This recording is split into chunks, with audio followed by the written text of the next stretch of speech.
بسم اللہ الرحمن الرحیم نحمده ونصلی علی رسوله الکریم اما بعد فاعوذ باللہ من الشیطان الرجیم بسم اللہ الرحمن الرحیم والمطلقات يتربصن بانفسهن ثلاثة قروء ولا يحل لهن ان يكتمن ما خلق الله في ارحامهن ان كن يؤمن بالله واليوم الاخر وبعولتهن احق بردهن في ذلك ان ارادوا اصلاحا ولهن مثل الذي عليهن بالمعروف وللرجال عليهن درجة والله عزيز حكيم صدق اللہ العظیم۔ اللہ تعالیٰ فرماتے ہیں اور طلاق والی عورتیں روکے رکھیں اپنے آپ کو 3 قروء تک، یعنی جن عورتوں کو طلاق ہو گئی ہے وہ اپنے آپ کو 3 مینسز تک روکے رکھیں۔ کہاں؟ شوہر کے گھر میں۔ اب ایک بات اور یہاں پر جو کل میں نے عرض نہیں کی تھی وہ عرض کر دوں، عدت عورت کہاں گزارے گی؟ جس شوہر نے اس کو طلاق دی ہے عدت اسی کے گھر میں گزارے گی۔ ہمارے ہاں کیا رواج بنا ہوا ہے، طلاق ہوتی ہے تو فوراً میکے چلی جاتی ہے، وہاں جا کے عدت میں بیٹھتی ہے، یہ غلط ہے۔ جس گھر میں شوہر نے طلاق دی ہے، جو شوہر کا گھر ہے، شوہر کی ملکیت، شوہر جہاں پر رہتا ہے، یا عارضی رہے یا مستقل رہے، بیوی اسی گھر میں عدت گزارے گی، شوہر کے گھر میں۔ شوہر فوت ہو جائے تب بھی اسی گھر میں عدت گزارے گی، اگر شوہر نے طلاق دے دی ہے تب بھی اسی گھر میں عدت گزارے گی۔ عدت گزارنا اصل تو طریقہ یہی ہے۔ باقی اگر وہ اپنے میکے چلی جاتی ہے تو وہاں عدت میں بیٹھ جائے، عدت تو ہو جائے گی لیکن بہتر طریقہ نہیں ہے۔ قرآن مجید میں بھی شوہر کو منع کیا گیا عدت کے دوران اپنی بیوی کو نہ نکالے۔ اس کی وجہ کیا ہے؟ اس کی وجہ یہ کہ وہ جب اس کے گھر میں رہے گی، شوہر بھی وہیں رہے گا، عدت کے دوران ہو سکتا ہے اس کا دل نرم ہو جائے، وہ بیوی کو معاف کر دے اور وہ رجوع کر لے، طلاق اور دینے کی نوبت ہی نہیں آئے گی، وہ اس کے نکاح میں آ جائے گی۔ اس وجہ سے زیادہ حق یہ ہے کہ وہ شوہر کے گھر میں عدت گزارے۔ اللہ تعالیٰ فرماتے ہیں وہ عورتیں جن کو طلاق دے دی گئی ہے وہ روکے رکھیں اپنے نفسوں کو، یعنی اپنے آپ کو 3 قروء تک۔ قروء امام شافعی رحمۃ اللہ علیہ کے نزدیک اس کا معنی طہارت ہے، طہر ہے، یعنی عورت کو مینسز کے دن ختم ہو جائیں جو آگے پاکی کے دن شروع ہوتے ہیں، وہ معنی مراد لیتے ہیں۔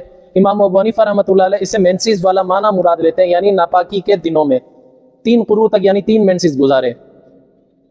یہ اللہ تعالیٰ نے کیوں حکم دیا ہے؟ اللہ تعالیٰ اس وجہ سے کہ تاکہ جو عورت کے پیٹ میں بچہ وغیرہ اگر ہے اس شوہر کا تو وہ اس عرصے میں ظاہر ہو جائے گا۔ آگے اللہ تعالیٰ عورتوں کے لیے فرماتے ہیں کہ ان عورتوں کے لیے یہ حلال نہیں ہے، وَلَا يَحِلُّ لَهُنَّ أَن يَكْتُمْنَ مَا خَلَقَ اللَّهُ فِي أَرْحَامِهِنَّ۔ ان عورتوں کے لیے بھی یہ بات حلال نہیں ہے کہ وہ چھپائیں اس چیز کو جو اللہ نے پیدا کی ہے ان کی بچہ دانی میں، ان کے رحموں میں، رحم کہتے ہیں بچہ دانی کو۔ یعنی بعض عورتیں اس لالچ میں بھی ہوتی ہیں کہ نہیں مجھے حمل نہیں ہے، تاکہ جلدی میری عدت گزرے میں دوسری جگہ جا کے نکاح کر لوں۔ اللہ تعالیٰ نے منع کیا کہ اگر بچہ ہے، حمل ہے، تو پھر عدت حمل والی گزارے، پھر جلدی کام نمٹانے والا کام نہ کرے۔ یہ اللہ کے نزدیک، اللہ تو جانتا ہے نا اس چیز کو، یہ دھوکہ ہے اللہ کے احکامات کے ساتھ، اللہ کی پکڑ سے ڈرنا چاہیے۔ اللہ تعالیٰ فرماتے ہیں کہ نہیں ہے حلال ان عورتوں کے لیے یہ کہ چھپائیں وہ اس چیز کو جو ان کی بچہ دانی میں اللہ نے پیدا کیا ہے، یعنی حمل کو نہ چھپائیں، اس کو ظاہر ہونے دیں۔ وَإِن كُنَّ يُؤْمِنَّ بِاللَّهِ وَالْيَوْمِ الْآخِرِ، یہ کب ہوگا؟ یہ تب ہوگا کہ جب وہ ایمان رکھتی ہوں گی اللہ پر اور یوم آخرت پر۔ اللہ ہی کا ڈر ہو سکتا ہے، ورنہ انسان کو کیا پتا اس کے پیٹ میں کیا ہے کیا نہیں۔ آگے اللہ تعالیٰ فرماتے ہیں وَبُعُولَتُهُنَّ أَحَقُّ بِرَدِّهِنَّ فِي ذَلِكَ إِنْ أَرَادُوا إِصْلَاحًا، اور ان کے شوہر زیادہ حق رکھتے ہیں یہ کہ رجوع کر لیں وہ اس طلاق کے بارے میں، ان ارادوا اصلاحا، اگر ان کا ارادہ دوبارہ اصلاح کرنے کا ہے، یعنی اچھا سلوک کرنے کا اگر ارادہ ہے تو وہ طلاق کے بعد وہ رجوع بھی کر سکتے ہیں عدت کے دوران۔ یہ احکامات میں نے بتا دیے، اس وجہ میں زیادہ ان کی تفصیل میں نہیں جا رہا، کل بتا دیے تھے۔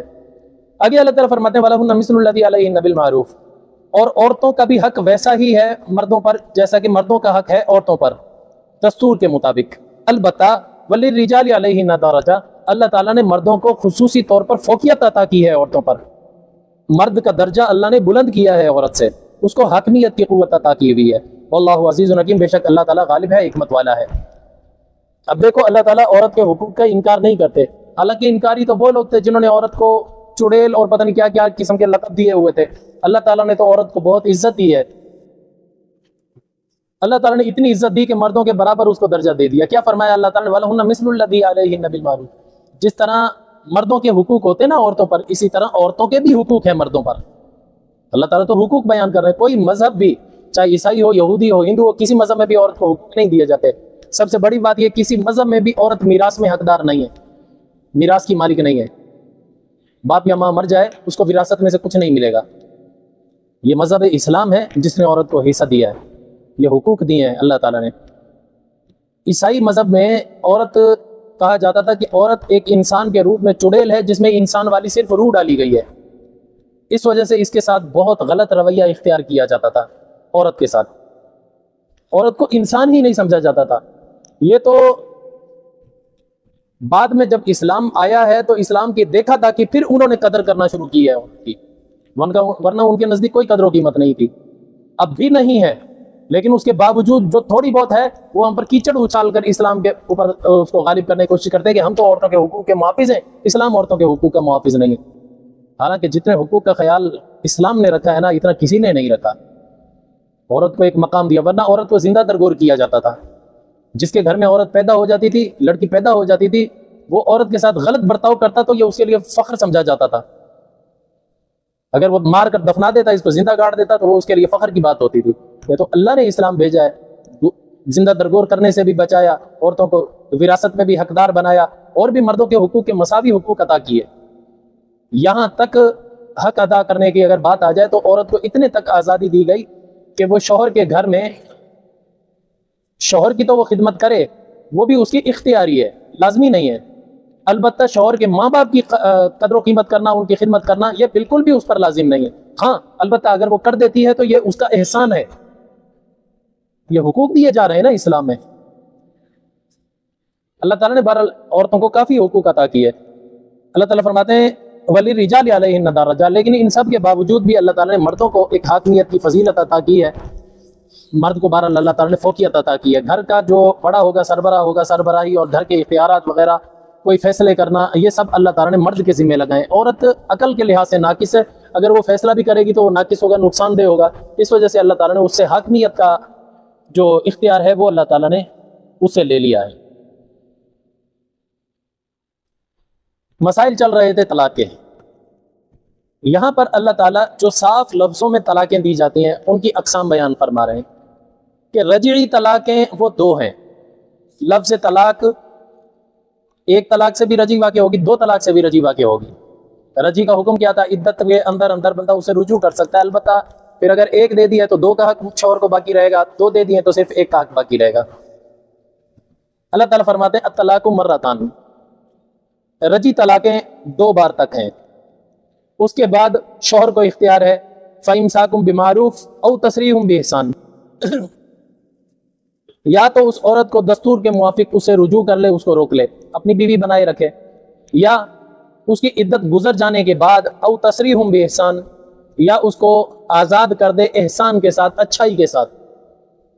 ہمارے ہاں کیا ہوتا ہے، عورت کو طلاق دے کر پھر اس کو ذلیل کیا جاتا ہے، چھوڑتے بھی ہیں لیکن ذلیل کر کے چھوڑتے ہیں، معاشرے میں بھی بدنام کرتے ہیں، خاندان میں بھی بدنام کرتے ہیں، اس پر کیچڑ بھی اچھالتے ہیں۔ وجہ کیا ہوتی ہے؟ تاکہ ہمارے کام کی نہیں رہی کہیں اور بھی نکاح نہ کر سکے، اس کے عیب بیان کیے جا رہے ہوتے ہیں۔ اللہ تعالیٰ فرماتے ہیں ایسا نہ کرو، جس طرح تم نے اتنا عرصہ تعلق محبت کے ساتھ نبھایا ہے، اب ٹوٹتے وقت یکدم اتنے ایک دوسرے کے دشمن نہ بنو کہ ایک دوسرے کی سے منہ ہی پھیر لو، احسان کے ساتھ، اچھے طریقے کے ساتھ اس کو رخصت کرو۔ اسلام نے طریقہ یہ بتایا کہ جب عورت کو طلاق دو تو اس کے عدت کے اندر اگر شوہر رجوع کر لیتا ہے تو کرے، اگر عدت گزر جاتی ہے، اس کا ارادہ نہیں ہے رجوع کرنے کا، تو پھر عورت کے لیے کوئی جوڑے وغیرہ خرید کر آئے، اس کی ضروریات کا سامان اس کو خرید کر لا کر دے، نیا سامان، پھر اس کو عزت کے ساتھ رخصت کرے، ذلیل کر کے رخصت نہ کرے۔ او تسریح بإحسان، تسریح، تسرا اور تریح دونوں کا معنی پہلے سمجھو۔ تسریح کا معنی ہوتا ہے جانوروں کو جنگل میں چرنے کے لیے چھوڑ دینا، یعنی اللہ تعالیٰ نے تشبیہ دی ہے تسریح کہہ کر، ورنہ اللہ تعالیٰ یہ بھی تو کہہ سکتے تھے نا کہ اترکو بھی احسان، ان کو چھوڑ دو اچھائی کے ساتھ، کہہ سکتے تھے، لیکن اللہ تعالیٰ نے یہ لفظ نہیں کہا۔ تصریح کا لفظ کہا۔ تصریح کے لفظ سے پتہ چلتا ہے کہ ایسا چھوڑو کہ اس چھوڑنے کے بعد اس کے آگے سے راستے بند نہ کیے جائیں، اس کو تنگ نہ کیا جائے، آزاد چھوڑو۔ جیسے جنگل کے اندر چرنے والے جانور کو آزاد چھوڑ دیا جاتا ہے، چر بھائی اب جہاں تیرا دل کرے، یہ تھوڑی کیا جاتا ہے کہ اس کی جگہ جگہ پر اس کے لیے باڑ لگا دی جائے، ادھر بھی نہ جائیو، ادھر بھی نہ جائیو، ادھر بھی نہ جائیو، ایسے تو نہیں کیا جاتا نا، آزاد اس کو چھوڑ دیا جاتا ہے۔ تو اول تو کوشش یہ کرو کہ رجوع کر لو عدت کے اندر، فَإِمْسَاكُمْ بِمَعْرُوفٍ، روک لو دستور کے مطابق۔ اگر یہ نہیں کر سکتے، عدت گزر جاتی ہے، تو او تسریح بإحسان، پھر اس کے راستے میں روڑے مت اٹکاؤ، اس کو آزاد چھوڑ دو، اچھائی کے ساتھ، وہ بھی جوڑا دے کر اس کو رخصت کرو، عزت دے کر اس کو رخصت کرو۔ کس لیے؟ کل کلاں ہو سکتا ہے دونوں کے دل پسیج جائیں، پھر محبت جوش مارے، تو کم از کم راستے بند نہیں ہوں گے تو ان راستوں سے، ان دروازوں سے واپس تو آ سکیں گے۔ کبھی بھی زندگی کے موڑ پر ہو سکتا ہے دوبارہ نکاح ہو جائے۔ اللہ تعالیٰ کتنا ہمارا خیال رکھتا ہے یار۔ اچھا، یہ لفظ ہے تصریح، ایک ہوتا ہے لفظ تریح، وہ اس کا معنی ہوتا ہے کہ جنگل میں سے جانوروں کو چرنے کے بعد واپس لے کر آنا، جنگل میں چرنے کے لیے چھوڑنا، تصریح، ان کے راستے نہ روکے جائیں۔ پھر چرواہا کیا کرتا ہے؟ شام کو جا کر آواز لگاتا ہے، بکریاں اس آواز کو پہچانتی ہیں، بکریاں، بھیڑیں، جو بھی جانور ہے مانوس سویا ہوا ہوتا ہے چرواہے کے ساتھ، وہ پھر آ کر جب آواز لگاتا ہے ساری بکریاں، بھیڑیں وہاں آ کر اکٹھی ہو جاتی ہیں، پھر وہ ان کو ہانک کر اپنے گھر کی طرف لے کر آتا ہے۔ تو وہ جو جانوروں کو ہانک کر لانا ہوتا ہے اس کو کہتے ہیں تریح۔ قرآن مجید میں دونوں لفظ استعمال ہوتے ہیں، حین تسرحون وحین تریحون، حین تسرحون وحین تریحون وتحملوا اثقالکم الی بلد لم تکونوا بالغیہ الا بشق الانفس۔ اللہ تعالیٰ اپنی نعمتیں گنواتے ہیں لوگوں کو، تو وہاں پر اللہ تعالیٰ نے یہ لفظ استعمال کیے ہیں۔ خیر، ایک چیز تو اللہ تعالیٰ نے یہ ہمیں اخلاق سکھایا تاکہ ہم بد اخلاقی سے پیش نہ آئے۔ عورت کو رکھنا چاہتے ہیں دستور کے مطابق رکھیں، چھوڑنا چاہتے ہیں تو اچھائی کے ساتھ چھوڑیں، اس کے راستے میں روڑے نہ اٹکائیں۔ دوسری بات، وَلَا يَحِلُّ لَكُمْ أَن تَأْخُذُوا مِمَّا آتَيْتُمُوهُنَّ شَيْئًا، اگر کسی نے اپنی بیوی کو طلاق دے دی ہے تو پھر اس کے بعد جو کچھ اس نے بیوی کو دیا ہے اس کو واپس لینا اس شوہر کے لیے حلال نہیں ہے۔ کئی شوہر ڈھیٹ قسم کے ہوتے ہیں، وہ کہتے ہیں میں نے طلاق دے دی ہے، میرا حق مہر بھی واپس کر، میں نے وہ فلاں چیز تجھے گفٹ کی تھی وہ بھی واپس کر۔ یہ بہت ہی گری ہوئی حرکت ہے، یہ اتنی گری ہوئی حرکت ہے، حدیث شریف میں آتا ہے کوئی کسی کو ہدیہ دیتا ہے پھر ہدیہ واپس لے لیتا ہے، یوں سمجھو جیسے کتے نے قے کی ہے پھر اسی کو چاٹنے لگ گیا ہے۔ انسان نے قے نہیں، کتے نے قے کی ہے۔ ایک تو کتا ویسے ہی منحوس، پھر وہ الٹی کرے وہ منحوس، پھر اس منحوس چیز کو دوبارہ چاٹ لے، اور زیادہ گند، گند پر گند۔ ہدیہ دے کر ہدیہ واپس لینا والا ایسا ہے۔ اس وجہ سے اللہ تعالیٰ نے فرمایا وَلَا يَحِلُّ لَكُمْ أَن تَأْخُذُوا مِمَّا آتَيْتُمُوهُنَّ شَيْئًا، اور تمہارے لیے حلال نہیں ہے یہ کہ لو تم وہ چیز جو تم نے دے دی تھی اس کو، کچھ بھی، شیئا، کچھ بھی نہیں لے سکتے اس میں سے واپس، اس کا حق ہے۔ الا ان یخافا، مگر جب کہ میاں بیوی دونوں ڈر رہے ہوں اس بات سے کہ وہ قائم نہیں رکھ سکیں گے اللہ کی حدود۔ پھر اگر تم لوگوں کو ڈر ہے کہ تم قائم نہیں رکھ سکو گے اللہ کے حدود کو تو فلا جناح علیہما، پھر ان دونوں پر کوئی حرج نہیں ہے، فی مفتدت بھی، کہ عورت سے بدلہ لے کر، عورت اس کو بدلہ دے کر چھوٹ جائے۔ اب یہ ایک مسئلہ وہی ہے جو میں نے خلا کا بتایا تھا، یاد آ رہا ہے؟ اگر میاں بیوی میں ڈر ہے کہ وہ اب رجوع نہیں کر سکیں گے، یا بیوی چاہتی ہے کہ میں اس کے ساتھ رہ نہیں سکوں گی، اللہ تعالیٰ فرماتے ہیں کہ بیوی جب نہیں رہ سکے گی تو لازم بات ہے پھر وہ شوہر کے حقوق ادا نہیں کر سکے گی، گویا کہ وہ اللہ کے حدود کی رعایت نہیں کر سکے گی۔ اللہ نے شوہر کے حقوق کو اپنی حدود قرار دیا۔ دیکھو یار اللہ کی محبت کیسی ہے بندوں کے ساتھ، بندے نہ شکریں پھر بھی نہیں سمجھتے۔ اللہ تعالیٰ نے فرمایا اگر خوف ہے نا کہ اللہ کے حدود کو قائم نہیں رکھ سکو گے تو عورت بدلہ دے کر اپنی جان چھڑا سکتی ہے، یعنی خلا لے سکتی ہے۔ وضاحت میں نے کل بتا دی تھی۔ ایک واقعہ بتلا دوں، ایک نبی صلی اللہ علیہ وسلم کے زمانے میں ایک منافقوں کا بہت بڑا سردار تھا، اس کا نام بڑا مشہور ہے، عبداللہ ابن ابی، رئیس المنافقین جس کو کہا جاتا ہے۔ اللہ کی قدرت دیکھو، باپ کٹر قسم کا منافق اور اولاد پکی ٹھکی مسلمان، اتنی پکی مسلمان۔ ان کا ایک بیٹا ہے عبداللہ ابن ابی کا جو بیٹا ہے اس کا نام بھی عبداللہ۔ وہ اتنا پکا عاشق رسول تھا کہ یہ واقعہ آئے گا آگے سورہ منافقون میں۔ عبداللہ ابن ابی نے ایک جنگ سے لوٹتے وقت راستے میں یہ کہا تھا یہ مسلمان جو ذلیل لوگ ہیں نا، بس مکہ مدینہ پہنچوں پھر ان کو نکال باہر کروں گا۔ صحابہ کرام نے بات سنی، انہوں نے حضور تک پہنچائی کہ اس نے ذلیل لوگ کہا ہے، یعنی نبی کو بھی اور صحابہ کو بھی۔ آپ صلی اللہ علیہ وسلم نے فرمایا ارے چھوڑو لڑائی کو، درگزر کرو۔ یہ بات اڑتے اڑتے جب بیٹے کو پتہ چلی تو بیٹا تلوار لے کر باپ کی گردن اتارنے جا رہا تھا، صحابہ کو حضور نے کہا پکڑو اس کو، روکو۔ پھر بھی یہ صحابی وہاں تک پہنچ گیا اپنے باپ کے اونٹ تک، اس نے اونٹ کی مہار پکڑ کر ایسے جھٹکا دے کر نیچے بٹھایا اونٹ کو، تو عبداللہ ابن ابی نیچے گرا تو یہ فوراً تلوار لگا مارنے، صحابہ نے پکڑ لیا۔ حضور نے فرمایا عبداللہ ایسے نہ کر، لوگ کیا کہیں گے، محمد اپنے ہی ساتھیوں کی گردنیں اڑواتا ہے۔ پھر وہ صحابی رسول کہنے لگا یا رسول اللہ اس نے یوں کیوں کہا میرے باپ نے کہ میں ذلیلوں کو نکال باہر کروں گا، میں اس وقت تک اپنے باپ کو مدینہ میں داخل نہیں ہونے دوں گا جب تک یہ اقرار نہ کر رہے میں ذلیل ہوں، محمد اور اس کے ساتھی عزت والے ہیں۔ حضور نے فرمایا چھوڑ یار، ضد نہیں کرتے ہو؟ کہنے لگا نہیں میں نہیں چھوڑوں گا۔ اس نے یہ لفظ کہے کیسے؟ بالآخر اس کے باپ نے یہ اعتراف کیا کہ ہاں بھائی میں ذلیل ہوں، محمد اور اس کے ساتھی عزت والے۔ پھر بیٹے نے راستہ چھوڑا، جا مکہ مدینہ میں داخل ہو۔ اتنا پکا ایمان والا تھا بیٹا، اور اس کی بیٹی اس کا نام تھا جمیلہ، پکی ایمان والی، باپ پکا منافق، بیٹی اور بیٹا پکے صحابی، اللہ اکبر، جس کی مثال کوئی نہیں ملتی۔ جمیلہ بہت خوبصورت تھی، بہت زیادہ خوبصورت تھی۔ حضور صلی اللہ علیہ وسلم نے اس کا نکاح ایک صحابی سے کروایا، اس کا نام ہے ثابت بن قیس رضی اللہ تعالیٰ عنہ۔ بہت اچھے صحابی ہیں، با اخلاق، بہت اچھے صحابی، رنگ کے البتہ سانولے تھے، شکل و روپ اتنا خوبصورت نہیں تھا۔ تو حضور صلی اللہ علیہ وسلم نے جمیلہ کی شادی اس سے کرائی، کچھ عرصہ ساتھ رہے۔ ایک مرتبہ اتفاق ایسا ہوا کہ صحابہ اکرام کا ایک لشکر تیار ہونے لگا تھا کہیں جہاد کے لیے، تو وہ ایک میدان میں بہت سارے صحابہ جمع ہوئے، تو اس کی بیوی جمیلہ نے اچانک گھر کا دروازے سے ایسے پردہ ہٹا کر اس لشکر کو دیکھا، تو وہ دیکھ کر اس نے اندازہ کیا میرا شوہر سب سے زیادہ،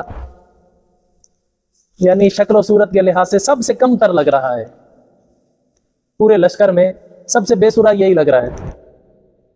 تو اس نے بس اس کے دل پہ یہ بات آئی، شوہر مجھے اچھا نہیں لگا، تو اس نے اس سے جدائی کا فیصلہ کر لیا۔ حضور صلی اللہ علیہ وسلم کے پاس آئی، آ کر کہنے لگی یا رسول اللہ میں شوہر کے پاس نہیں رہ سکتی، میں جدا ہونا چاہتی ہوں۔ حضور نے فرمایا تو کیسے جدا ہو سکے گی؟ طلاق کا حق اللہ نے صرف شوہر کو دیا ہے، اگر وہ تجھے دے گا طلاق تو تو آزاد ہے، ورنہ تو تو نہیں آزاد ہو سکتی۔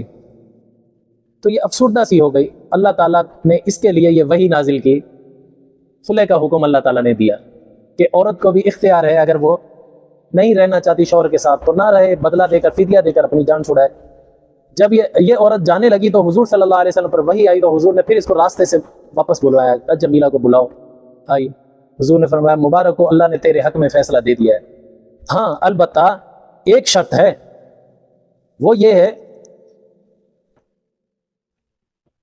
کہ جو حق مہر تیرے شوہر نے تجھے دیا ہے وہ تجھے واپس لوٹانا پڑے گا۔ کہنے لگی یا رسول اللہ میں تیار ہوں۔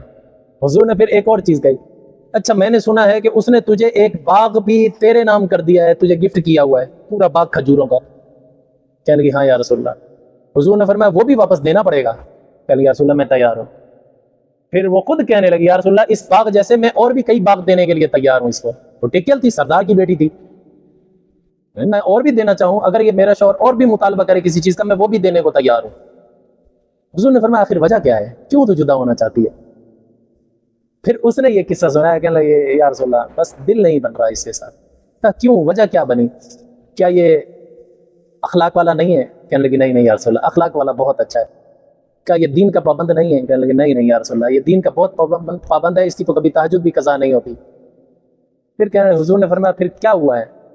پھر کہنے لگی، عربی میں کہنے لگی کہ اے اللہ کے رسول میں اسلام میں رہ کر کفر کرنا پسند نہیں کرتی۔ اللہ اکبر، تشبیہات دیکھو کیسی ہیں۔ میں اسلام میں رہ کر کفر کرنا پسند نہیں کرتی، مطلب کیا ہے؟ مطلب سمجھو، اللہ تعالیٰ نے شوہر کے حقوق کو کہا تل کا حدود اللہ، یہ اللہ کی حدود ہیں، ان کو توڑنے کی کوشش نہ کرنا، ٹھیک ہے؟ شوہر کے حقوق ادا کرنے کے جہاں اللہ تعالیٰ نے مسائل بیان کیے وہاں پر فرمایا تل کا حدود اللہ، یہ جو مسائل بیان کیے ہیں یہ اللہ کی حدیں ہیں، ان حدوں کو توڑنے کی کوشش کوئی نہ کرے۔ تو اس نے کیا کہا، یا رسول اللہ میں اسلام میں رہ کر کفر نہیں کر سکتی۔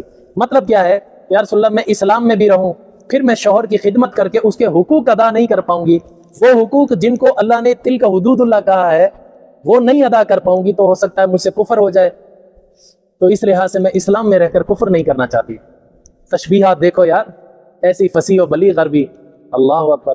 ہماری عورتوں کو ناک صاف کرنے کی تمیز نہیں ہوتی، چھینک مارنے کی تمیز نہیں ہوتی، میں صحیح بتا رہا ہوں، نہ جوتا پہننے کی تمیز، ان کو دیکھو بولنے کا سلیقہ کیسا ہے یار، قربان جائیں ان کی اداؤں پر۔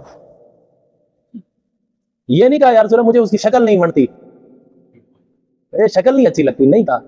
تشبیہات دیکھو کیسی ہیں، حضور خود سمجھ گئے اس کو شکل اچھی نہیں لگ رہی، کہنے لگی میں اسلام میں رہ کر کفر نہیں کر سکتی، یعنی میں اللہ نے جو مسائل بتلائے میں ان کو توڑنا نہیں چاہتی، اگر میں توڑوں گی تو یہ کفر ہوگا اسلام میں یہ کفر کرنا نہیں چاہتی، اور اگر میں اس کے نکاح میں رہوں گی پھر کفر ہوگا ہی ہوگا، کیونکہ میرے دل کو نہیں لگ رہا، میں اس کے حقوق کہاں سے ادا کر سکوں گی۔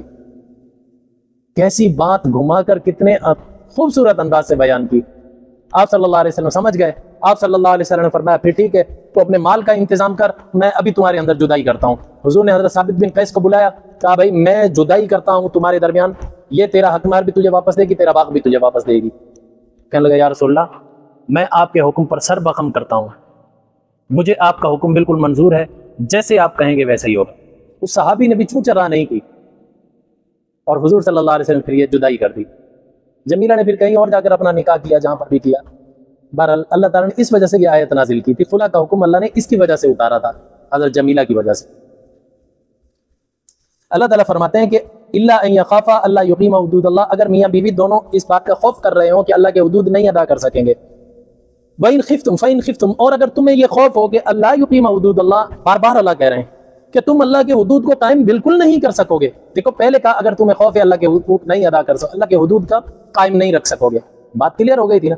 پھر دوبارہ اللہ تاکید کے طور پر کہہ رہے ہیں کہ اگر واقعی تمہیں خوف ہے کہ تم نہیں قائم کر سکو گے تو پھر فلا جناح علیہما، پھر دونوں پر کوئی حرج نہیں ہے، فیما افتدت بھی، اس چیز میں کہ وہ عورت بدلہ دے دے اس شوہر کو، بھی اس شوہر کو، یعنی بدلہ دے کر اپنی جان چھوڑا لے، خلا کر لے۔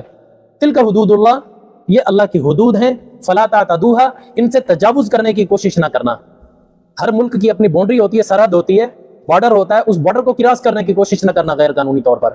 اللہ تعالیٰ یہ فرما رہے ہیں تلک حدود اللہ، یہ اللہ نے بارڈر لگا دیے ہیں، ان بارڈروں سے تجاوز کرنے کی کوشش نہ کرنا۔ وَمَن يَتَعَدَّ حدود اللہ، جو اللہ تعالیٰ کے لگائے ہوئے بارڈروں کو کراس کرنے کی کوشش کرے گا، فَأُولَئِكَ هُمُ الظَّالِمُونَ، وہ اللہ کے نزدیک ظالموں میں سے ہوں گے۔ آگے میں نے حلالے کا بتایا تھا، اب اس آیت کے اندر حلالے کا حکم ہے۔ فَإِن طَلَّقَهَا، اگر ایک شوہر نے طلاق دے دی عورت کو، فَلَا تَحِلُّ لَهُ مِن بَعْدُ حَتَّى تَنكِحَ زَوْجًا غَيْرَهُ، پھر یہ عورت اس شوہر کے لیے حلال نہیں ہو سکتی بعد اس کے کہ یہ عورت کسی اور سے نکاح کرے، غیرہ، اس پہلے شوہر کے علاوہ ہو۔ بات سمجھ میں آ گئی؟ کل میں نے ساری ڈیٹیل میں نے بتا دی تھی، اب صرف ترجمہ بتلا رہا ہوں۔ حلالہ اس طرح ہوگا۔ اچھا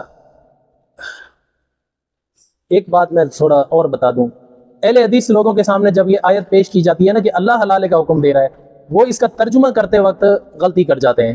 وہ کیا کرتے ہیں؟ وہ کہتے ہیں فَإِن طَلَّقَهَا، اگر اس شوہر نے طلاق دے دی ہے، فَلَا تَحِلُّ لَهُ مِن بَعْدُ، یہ عورت اس کے لیے حلال نہیں ہے، ٹھیک ہے؟ فَلَا تَحِلُّ مِن بَعْدُ حَتَّى تَنكِحَ زَوْجًا غَيْرَهُ، یہاں تک کہ یہ شوہر کسی اور جگہ پر جا کر شادی کر لے۔ پھر اس کا جواب سن لیجیے، اب یہ آپ کا ترجمہ کرنا غلط ہے۔ کیوں؟ اگر حَتَّى تنکیہ کا صیغہ لفظ ایسا ہے، یہ مرد مخاطب کو بھی کہا جاتا ہے، عورت غائب کے لیے بھی یہی لفظ استعمال ہوتا ہے۔ وہ کہتے ہیں کہ یہ مرد مخاطب کو حکم ہے کہ وہ مرد کہیں اور شادی کر لے، ہم کہتے ہیں نہیں، تنکیہ کا لفظ عورت کو کہا گیا ہے کہ یہ عورت کہیں اور شادی کرے۔ اب دلیل ہماری کیا ہے اس کا توڑ میں بتا رہا ہوں۔ وہ لوگ کہتے ہیں کہ مرد کے لیے یہ صیغہ، ہم کہتے ہیں نہیں، دونوں صیغے سیم ہیں، عورت کے لیے بھی استعمال ہوتا ہے، مرد کے لیے بھی، لیکن یہاں پر مرد کے لیے ہے، یہاں پر عورت کے لیے ہے۔ اس کا قرینہ کیا ہے، اس کی دلیل کیا ہے؟ اس کی دلیل میں دے رہا ہوں۔ اگر یہ مرد کے لیے ہوتا نا حتی تنکیہ، کہ وہ مرد شادی کرے، تو پھر اگلا لفظ زوجن نہیں ہوتا بلکہ زوجتن ہوتا، کہ وہ شادی کرے زوجتن، کسی بیوی، اپنی بیوی کے ساتھ، کسی اور بیوی کو تلاش کرے، یعنی اس سے نکاح کرے، زوجتن ہوتا ہے۔ دیکھو عورت کے لیے زوجہ کا لفظ استعمال ہوتا ہے، وقف کر لیتے ہیں ہم، ورنہ لفظ زوجتن، زوج شوہر کے لیے استعمال ہوتا ہے، یہاں پر اللہ تعالیٰ نے زوج کہا ہے مرد کے لیے۔ اب یہ تو نہیں ہو سکتا کہ اہل حدیثوں کے مطابق اگر یہ مرد کے لیے صیغہ ہے تو وہ مرد نکاح کرے کسی مرد کے ساتھ، یہ تو بات ہی نہیں بنتی، یہ تو بات بنتی ہی نہیں، ٹھیک ہے؟ اچھا اس پر ایک اور اعتراض سنو، اہل حدیث کہتے ہیں کہ زوج کا لفظ ایسا ہے اللہ تعالیٰ مرد کے لیے بھی استعمال کرتے ہیں، عورت کے لیے بھی استعمال کرتے ہیں۔ ہمارے توڑ کا بھی توڑ کر دیا انہوں نے، بات سمجھ رہے ہو؟ یہ سمجھو، یہ سمجھ لو، یہ وضاحت تمہیں کہیں نہیں ملے گی۔ اب وہ کہتے ہیں کہ یہ زوج کا لفظ ایسا ہے، یہ مرد کے لیے بھی استعمال ہوتا ہے، عورت کے لیے بھی استعمال ہوتا ہے، جیسے انسان ہے مرد کے لیے بھی استعمال ہوتا ہے، عورت کے لیے بھی استعمال ہوتا ہے لفظ۔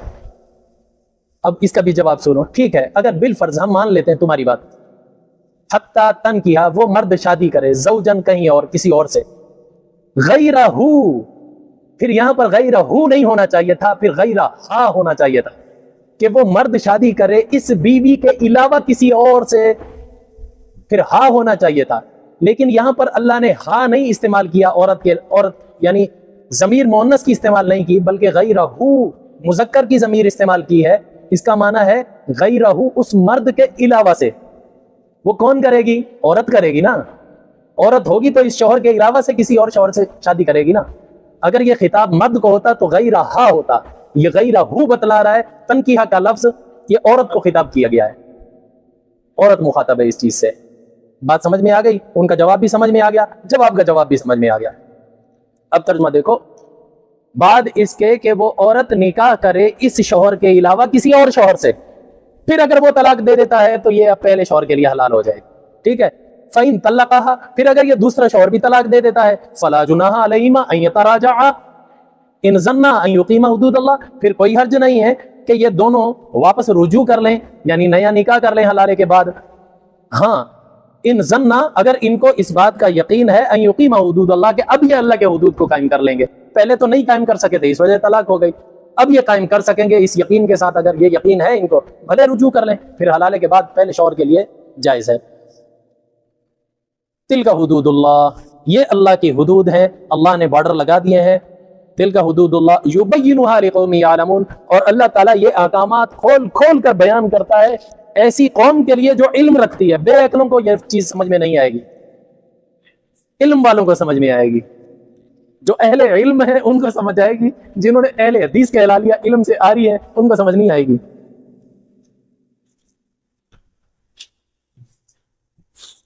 آگے اللہ تعالیٰ اور احکامات دے رہے ہیں، وہ احکامات کیا ہیں؟ پہلے زمانے میں عربی لوگ جو جاہلیت کے لوگ تھے اسلام سے پہلے، وہ کیا کرتے تھے؟ عورت کو طلاق دیتے تھے، پھر جب اس کی عدت بالکل ختم ہونے والی ہوتی تھی نا، 1 یا 2 دن رہ جاتے تھے عدت پوری ہونے میں، وہ شوہر صاحب جا کے رجوع کر لیتے تھے،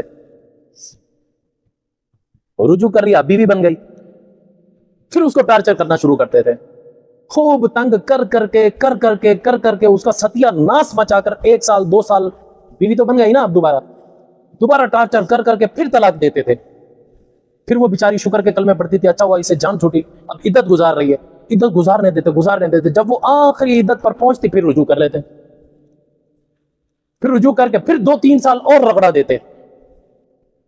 بات سمجھ میں آ رہی ہے؟ تنگ کرنا مقصد، کئی لوگ ابھی بھی ایسے کرتے ہیں، ان کا مقصد ہی تنگ کرنا ہوتا ہے، تاکہ یہ اب ہمارے کام کی نہیں رہی تو ہم اس کو دوسرے کے بھی کام کی نہ چھوڑیں، کہیں اور بھی جا کر شادی نہ کر سکے، ذلیل کرنا ان کا مقصد ہوتا ہے۔ اللہ تعالیٰ نے ان لوگوں کی رد میں یہ آیت اتاری۔ اللہ تعالیٰ نے فرمایا وَإِذَا طَلَّقْتُمُ النِّسَاءَ، جب تم نے عورتوں کو طلاق دے ہی دی، فَبَلَغْنَ أَجَلَهُنَّ، پھر اگر وہ عدت پوری کر لیتی ہیں، فَأَمْسِكُوهُنَّ بِمَعْرُوفٍ، یا تو عدت میں تم رجوع کر لو معروف طریقے کے مطابق، انسان بن کے ان کے ساتھ اچھا سلوک کرو، او سرّحوهن بمعروف، اگر تمہارا ارادہ رکھنے کا نہیں ہے تو سرّحوهن بمعروف، وہی تصریح سے بنائیں، پھر آزاد کر دو ان کو اچھے طریقے کے مطابق، دستور کے مطابق۔ وَلَا تُمْسِكُوهُنَّ ضِرَارًا لِتَعْتَدُوا، ان کو روکے مت رکھو، ان کو ٹارچر کرنے کے لیے، ان کو ایذا پہنچانے کے لیے، ان پر تشدد کرنے کے لیے، ان کو اٹکائے مت رکھو، یا سیدھی طرح رکھ لو، رجوع کر لو، یا پھر اس کو چھوڑ دو، عدت گزر جائے، وہ کہیں اور راستہ تلاش کرے اپنا۔ وَمَن يَفْعَلْ ذَلِكَ، اگر کوئی شخص پھر بھی اسی طرح کرتا رہتا ہے تو فقط ظلم نفسہ، پھر یاد رکھو اس نے خود اپنے اوپر ظلم کیا۔ کیوں؟ اللہ تعالیٰ اس مظلوم کی بددعا رد نہیں کرے گا، اس کی جو آہیں نکل رہی ہیں تمہارے پاس وہ رنگ ضرور لائیں گی، پھر تم رگڑے میں آؤ گے، پھر یہ نہ کہنا یا اللہ میں مصیبت میں پھنس گیا۔ اللہ تعالیٰ کہتا ہے یہ ظلم تم خود اپنے اوپر کر رہے ہو، اس کا نتیجہ تمہیں بھگتنا پڑے گا، چلو دنیا میں نہ بھی صحیح، آخرت میں تو بھگتو گے۔ وَلَا تَتَّخِذُوا آیَاتِ اللَّهِ هُزُوًا، اے لوگوں جو اللہ تعالیٰ احکامات دیتے ہیں اس کو مذاق کا ذریعہ مت بنایا کرو۔ اس سے یہ بھی پتہ چلا کہ جتنے بھی آج کل وہ ویڈیوز وغیرہ بنا لیتے ہیں نا لوگ، نماز پڑھتے ہوئے میں مذاق بازی کر رہے ہیں، کہیں روزہ رکھنے کا ایکٹنگ کر کے اس میں مذاق بازی کر رہے ہیں، کہیں کچھ کر رہے ہیں، یہ عبادات کا مذاق اڑانا، اللہ کے احکامات کا مذاق اڑانا، یہ اسلام میں جائز نہیں ہے۔ اللہ تعالیٰ سورہ توبہ میں فرماتے ہیں قل اب اللہ و آیاتہ و رسولہ کنتم تستہزئون، اے لوگوں کیا تمہیں اللہ ہی ملا ہے، اس کا رسول ہی ملا ہے، اس کی کتاب ہی ملی ہے کہ تم اس کا مذاق اڑاتے پھرو؟ اور کیا مذاق کے راستے نہیں ہیں دنیا میں؟ اس وجہ سے ان چیزوں کے ذریعے مذاق نہیں کرنا چاہیے۔ یہ بھی اللہ تعالیٰ اس وجہ سمجھا رہے ہیں کہ عورت کو رکھنا ہے تو رکھو، چھوڑنا ہے تو چھوڑو، دستور کے مطابق اللہ کے حدود کا لحاظ کرو، اللہ کے حدود کا مذاق مت اڑایا کرو۔ وَاذْكُرُوا نِعْمَتَ اللَّهِ عَلَيْكُمْ، اے لوگو تم اس چیز کو یاد کرو جو اللہ نے تم پر انعام کیا۔ تم جاہل تھے، تمہیں کچھ پتہ نہیں تھا، نہ اپنے حقوق کا، نہ پرائے حقوق کا، نہ ماں باپ کی قدر و قیمت کا، نہ کچھ تمہیں پتہ نہیں تھا۔ وَمَا أَنزَلَ عَلَيْكُمْ مِنَ الْكِتَابِ، اور اللہ تعالیٰ نے جو تم پر نازل کیا کتاب کی شکل میں یعنی قرآن مجید، والحکمہ، اور حکمت و دانائی یعنی حضور صلی اللہ علیہ وسلم کی احادیث، یعظکم بھی، اور اللہ تعالیٰ تمہیں نصیحت کرتا ہے، واتقوا اللہ، اللہ سے ڈرو، بے شک اللہ تعالیٰ ہر چیز کو جاننے والا ہے۔ وَإِذَا طَلَّقْتُمُ النِّسَاءَ فَبَلَغْنَ أَجَلَهُنَّ، اب یہ ایک اور بات بیان کی جا رہی ہے کہ بعض لوگ ایسا کرتے ہیں کہ جس کی طلاق دے دی گئی ہے، مطلقہ عورت، اس کا آگے نکاح نہیں کراتے، اس کو روکے رکھتے ہیں۔ اللہ تعالیٰ فرماتے ہیں یہ بھی ظلم ہے، اس کو آزادی حاصل ہے، اگر اس کو کہیں رشتہ پسند آ رہا ہے تو اس کو کرنے دو نکاح۔ اس سے یہ بھی مسئلہ نکلتا ہے کہ مسلمان لڑکی، ہر لڑکی عاقل ہو، بالغ ہو، بالغ سے مراد چھوٹی بچی نہ ہو، بالغ ہو چکی ہو، عقل مند ہو، ذہنی توازن اس کا صحیح ہو، وہ اپنی مرضی سے اگر کہیں نکاح کرنا چاہتی ہے، کرتی ہے، تو وہ نکاح ہو جائے گا۔ وہ الگ بات ہے کہ بد اخلاقی ہے، ماں باپ کی عزت کو رولنا ہے، اللہ نے پسند نہیں کیا اس چیز کو اس طرح کرنا، جنہوں نے بچپن سے پالا ہے، پوسا ہے، ان کی عزت کا تو خیال رکھے۔ لیکن اگر کوئی کر بیٹھتی ہے، اللہ کی طرف سے اجازت ہے، نکاح منعقد ہو جائے گا۔ امام شافعی رحمۃ اللہ علیہ فرماتے ہیں نہیں، ولی کی اجازت شرط ہے۔ امام ابو حنیفہ فرماتے ہیں ولی کی اجازت نابالغی کی حالت میں شرط ہے، اگر وہ بالغ ہے تو وہ خود مختار ہے، پھر اس کو کوئی روک نہیں سکتا۔ ہاں البتہ یہ دستور کے مطابق عزت رولنے والی بات ہے، اس وجہ سے اللہ کی نظر میں ناپسند ضرور ہے۔ اللہ تعالیٰ یہ چیز ارشاد فرما رہے ہیں وَإِذَا طَلَّقْتُمُ النِّسَاءَ، جب تم نے طلاق دے ہی دی عورتوں کو، فَبَلَغْنَ أَجَلَهُنَّ، انہوں نے عدت بھی پوری کر لی ہے، تو فَلَا تَعْضُلُوهُنَّ أَن يَنكِحْنَ أَزْوَاجَهُنَّ إِذَا تَرَاضَوْا بَيْنَهُم بِالْمَعْرُوفِ، پھر تم ان کو روکے نہ رکھا کرو اس بات سے کہ وہ نکاح کریں کسی اور شوہر سے، اپنے شوہروں سے، اذا تراضوا بینہم، جبکہ وہ دونوں رضامند ہیں آپس میں، بالمعروف، دستور کے مطابق۔ اگر کر رہے ہیں تو ان کو کرنے دو۔ اصل میں یہ آیت کب نازل ہوئی تھی؟ حضرت معقل بن یسار رضی اللہ تعالیٰ عنہ ایک بہت اچھے لاجواب صحابی رسول ہیں، ان کی شادی ہوئی ایک صحابی کے ساتھ، مجھے نام بھول گیا، کافی وقت ہوا یہ واقعہ پڑے ہوئے، تو اس صحابی نے اس کو طلاق دے دی، اس کی بہن کو طلاق دے دی، اس کی بہن سے اس کی شادی ہوئی، حضرت معقل بن یسار کی بہن تھی، اس سے اس کی شادی ہوئی ایک صحابی کی، کچھ عرصہ شادی چلی، پھر انبن ہو گئی تو اس نے طلاق دے دی۔ اب وہ بہن اس کی عدت میں تھی، تو حضرت معقل بن، عدت پوری ہونے والی تھی، تو حضرت معقل بن یسار نے اپنے بہنوئی کو پیغام بھیجا سالہ ہونے کے ناطے کہ یار تو نے جو طلاق دے دی ہے تو رجوع کر لے، اس کے طرح طرح کے رشتے بھی آ رہے ہیں، ایسا نہ ہو پھر عدت پوری ہو جائے ہم کہیں اور اس کی شادی کر دیں، اگر تو رجوع کرنا چاہتا ہے تو کر لے۔ وہ تھوڑا ابھی تازہ طلاق دی ہوئی تھی، وہ تھوڑا غصے میں تھا، یعنی میں نے نہیں کرنی، ارے کرو بھلے کر، تو کہیں کرنا چاہتے ہو۔ ادھر سے معقل بن یسار کی بہن نے بھی اس کو پیغام بھیجا کہ میں تجھ سے شادی کرنا چاہتی ہوں، اس نے کوئی رسپانس نہیں دیا۔ اتنے میں کیا ہوا، ادھر عدت پوری ہوئی، ادھر رشتوں کی بھرمار ہو گئی، عدت پوری ہو چکی ہے، اب ان کو احساس ہو رہا ہے کہ یار میں نے غلطی کی، طلاق بائن تھی، اس میں تجدید نکاح ہو سکتا ہے، حلالے کی ضرورت نہیں ہے۔ تو اس سے جو بہنوئی تھا اس نے پیغام بھیجا کہ یار میں نکاح کرنا چاہتا ہوں دوبارہ، میں راضی نامہ کرنا چاہتا ہوں اس سے۔ حضرت معقل بن یسار اکڑ گئے، کہ میں نہیں کروں گا، ہونے نہیں دوں گا، بہن بھی راضی ہے میں شوہر کے پاس چلی جاؤں، شوہر بھی راضی ہے میں اپنی صاحب کا بیوی کو اپنا لوں۔ حضرت معقل بن یسار جو بھائی ہیں وہ بیچ میں اکڑ گئے، کہیں میں نہیں کرنے دوں گا، میں نے اپنی عزت رول کر اس کو جا کے اس کے در پہ جا کر کہا میری بہن سے رجوع کر لے، اور یہ کرنے کو تیار نہیں ہے، اس نے میری کیا عزت رکھی، جب اس نے نہیں رکھی میں بھی نہیں رکھوں گا، میں نہیں کرتا، میں یہ نکاح نہیں ہونے دوں گا۔ بھائی اڑ گیا بیچ میں،